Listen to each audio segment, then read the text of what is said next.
You will hear a woman phoning about the shared house she is going to move into. First, you have some time to look at questions 1 to 7.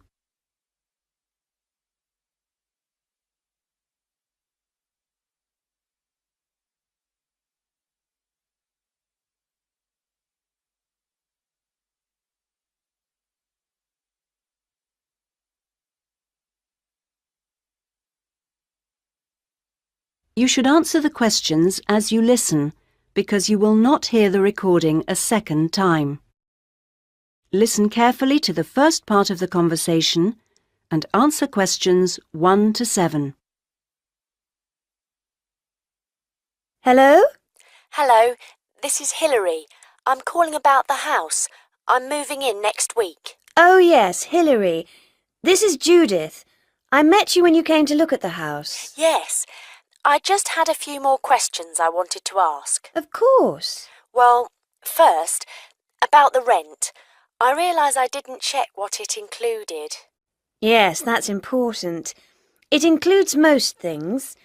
We don't have to pay extra for heating, for example, just for the telephone, which is fair enough, I suppose. Local taxes are part of the rent, so that's not a worry. That's fine. Then I remember I should have sent my letter of reference to the landlord by now, but I haven't got his address. Yes, you should get that off right away. Address it to Mr. Crawley. He's at 14 King Street. Is that in Exford? Yes. And then you'll need to put the postcode, of course. It's AP12 7QT. Got that, thanks. I also realise I don't know exactly what the house has in the way of equipment. Is there a microwave, for example? There isn't. None of us feels the need. Oh, fine. I'm sure I can do without one too. What about a hairdryer? Maybe you should bring one, if you need one. I'll buy one, yes. And TV? Oh, yes. We've got 2, in fact. Was there anything else? I just wondered if there were any rules. Not really. We share the cleaning, things like that. We do have to be careful about loud music. Yes. So we've agreed that there shouldn't be any loud music after 9, and that we don't play music at all in the living room after 10. Up to 11 in your own room's okay, as long as it's not too noisy. That sounds good. And is there somewhere safe I can keep my bike? That's difficult. To be honest, lots do get stolen round here. We haven't got a garage, so we tend to park ours in the garden so that they're hidden from the street. OK.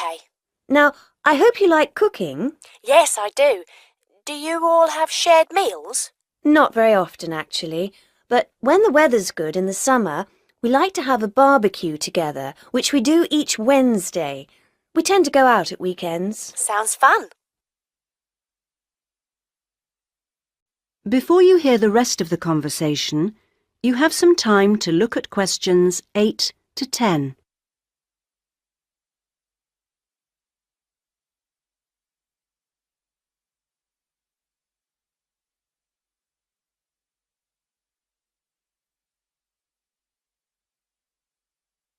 Now listen and answer questions 8 to 10.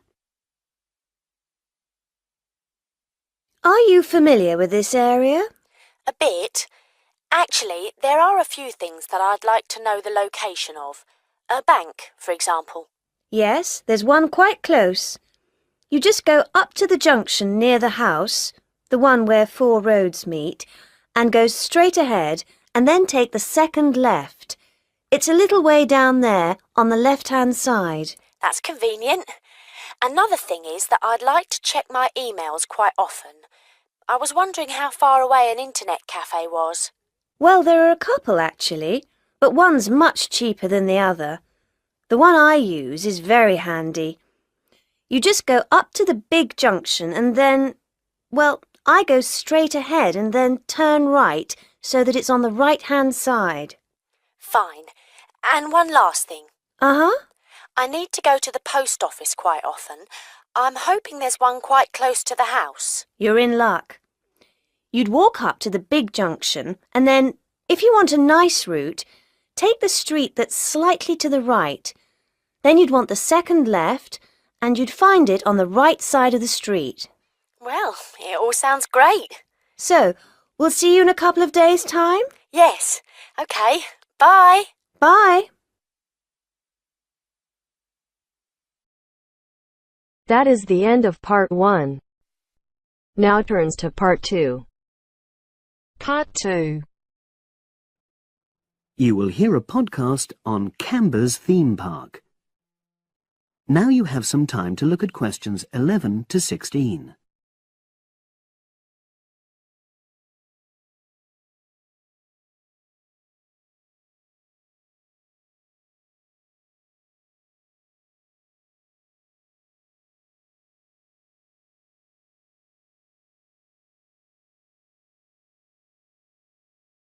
Now listen and answer questions 11 to 16.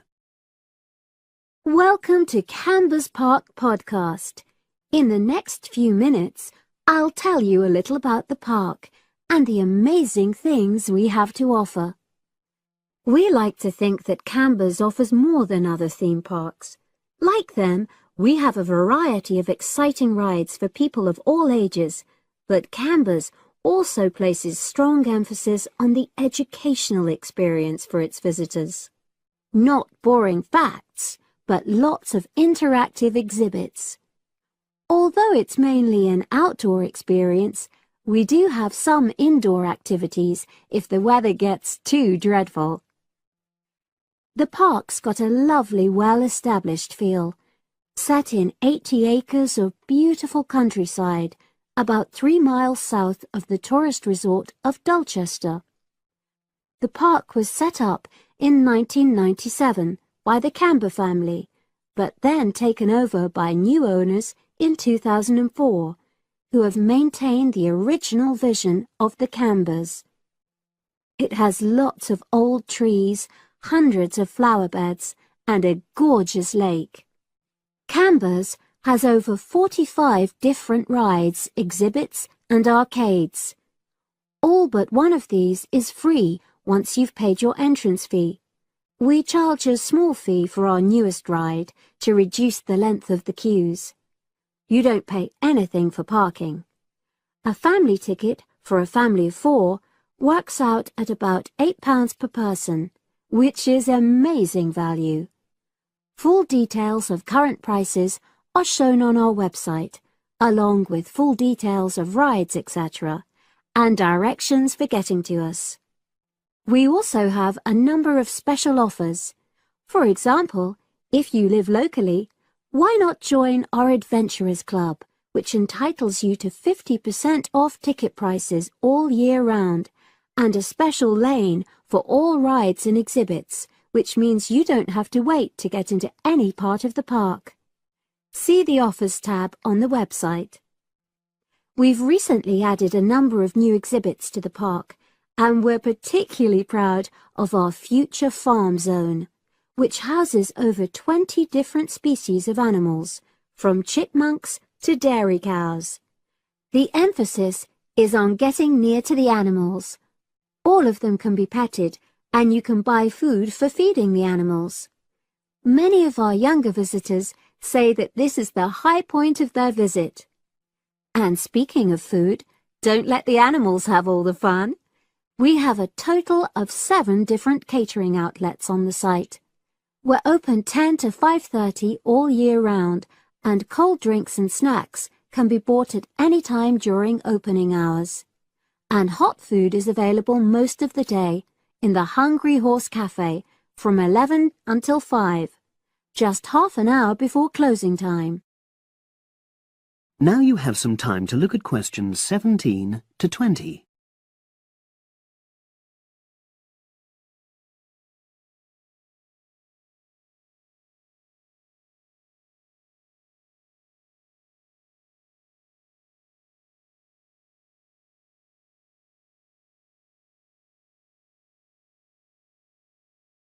Now listen and answer questions 17 to 20.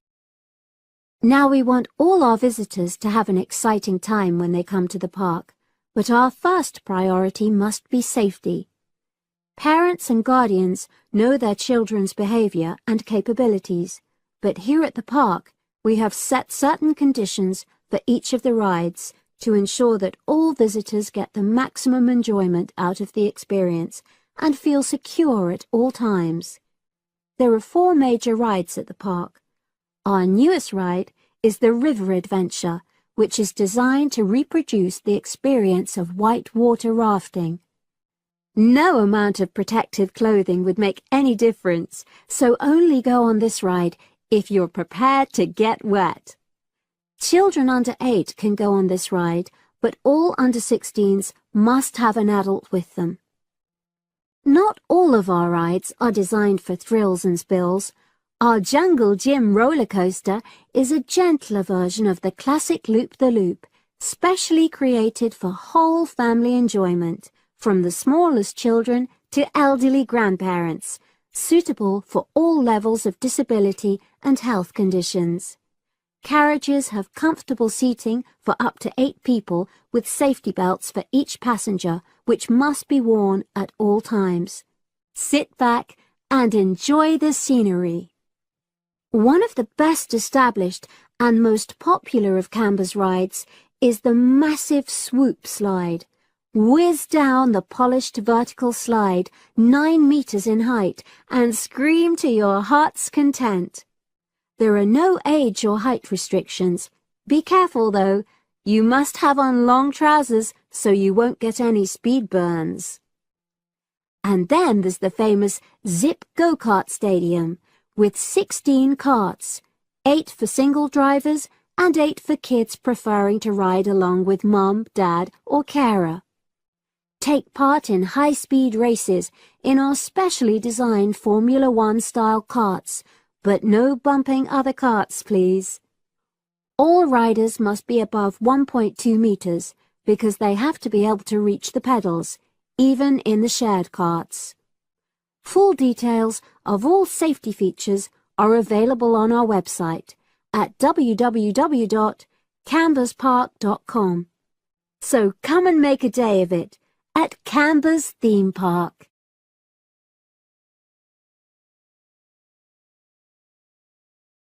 That is the end of part 2.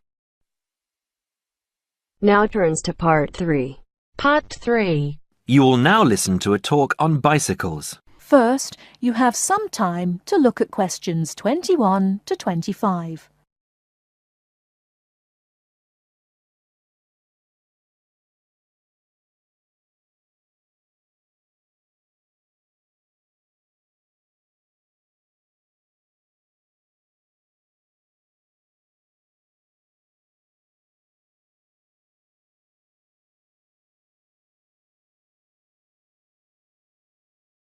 Now listen carefully and answer questions 21 to 25. Today, we're going to talk about the latest bikes for professionals and novices. There's something to suit everyone from price to function. The Atlantis is a touring frame. It's also perfect for commuting and trail riding, and anything short of super fast road riding. The tubes are stout, to take touring loads and trail abuses. The tyre clearances are majestic, so you can fit tyres up to 2.35 inches. It's designed for cantilevers or V-brakes.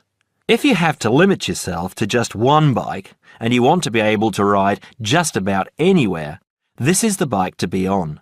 It is our most popular model for just that reason, and there isn't an unhappy Atlantis owner in the land. The Rambouillet, our all-around road bike, is available either as a frame with fork and headset for $1,400 or as a complete bike for $2,300. Compared to the Atlantis, it is a lighter frame, not intended for loaded touring or rough trail riding. As a road bike, it has side-pull brakes. The Quick Beam is our version of the single-speed bike. We've done it a little better though. The crankset has a 42-34 combination, running an 18-toothed freewheel cog in the rear. And the rear hub is threaded opposite the drive side, so you can install a fixed cog of your own choice. In essence, you can have 4 speeds on the Quick Beam if you choose. The Quick Beam is available as a frame with fork and headset for $900 or as a complete bike for $1,300. This is a rugged, versatile bike that you can ride on the road as well as on rough trail. Before you hear the rest of the talk, you have some time to look at questions 26 to 30.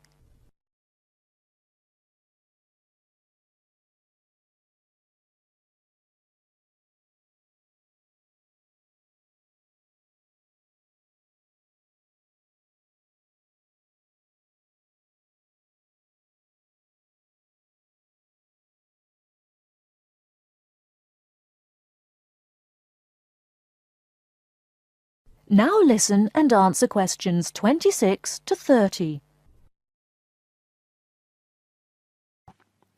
The Saluki is our roadish, light-touring, randonneuring frame.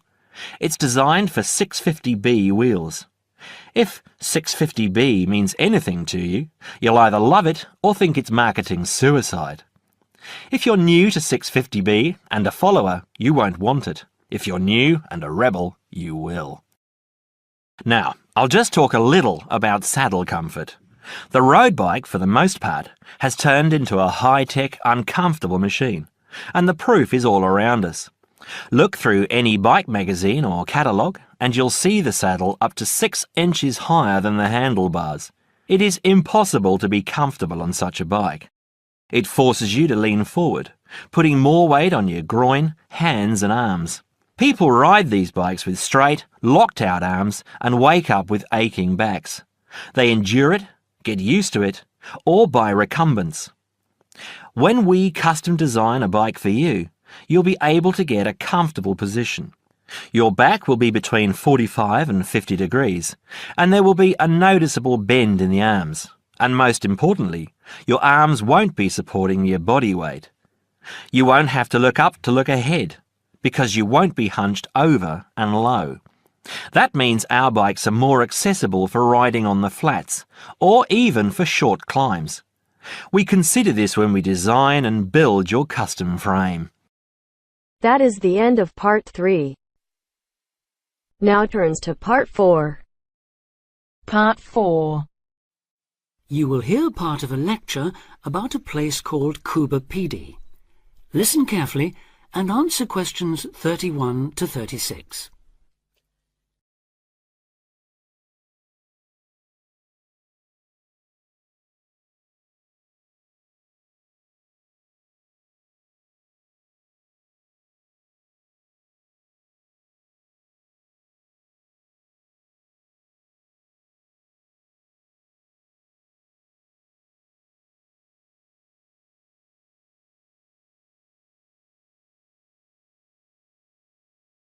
Listen carefully and answer questions 31 to 36. Good afternoon. Today, we're continuing this series of talks on the development of the Australian outback with a look at Cuba Pedy, the desert town of opal mines and underground living, which lies 860 kilometres north of Adelaide and 690 south of Alice Springs. The inaccessibility, harsh climate and almost total lack of water made it a highly unlikely place for human habitation. But that all started to change in 1915 with the discovery there of opals, the precious stones which seem to change colour according to their surroundings. Settlements were established following the First World War, when soldiers returning from the trenches of France brought with them the techniques of living below ground in dugouts. The Depression of the 1920s and 30s led to many prospectors leaving, but the town boomed again in the late 1940s when shallow new opal fields were discovered, and immigrants from Europe arrived in large numbers after the Second World War. It must be remembered, though, just how hostile conditions were.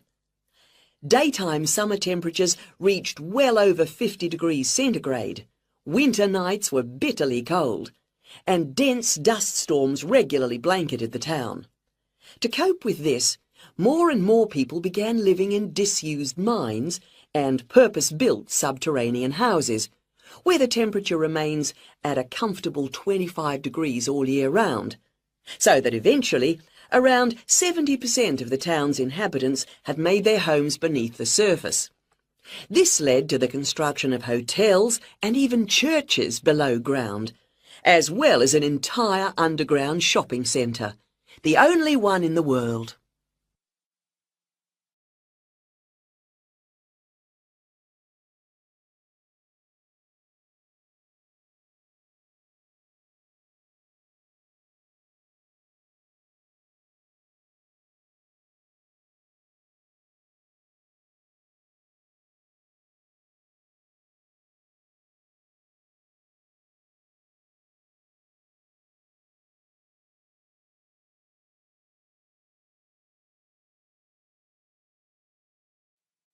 Now answer questions 37 to 40.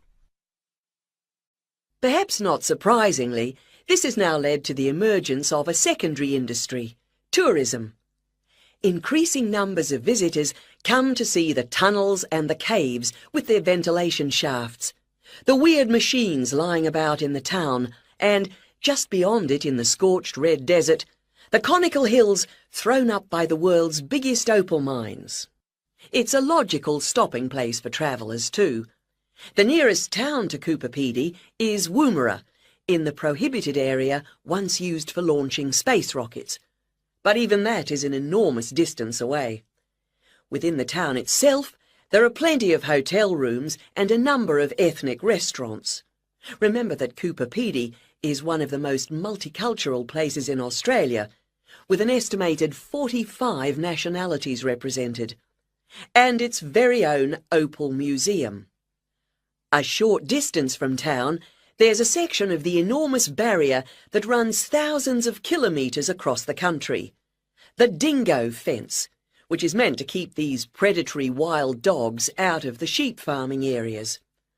Another attraction just outside town are the sets of various films made there, including Mad Max 3, as well as The Red Planet and Until the End of the World, names that reflect the harshness of the terrain and temperatures there.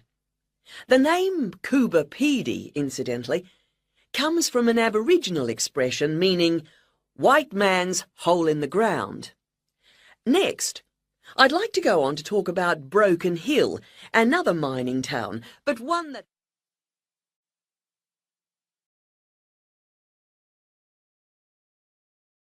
That is the end of part 4. You now have half a minute to check your answers.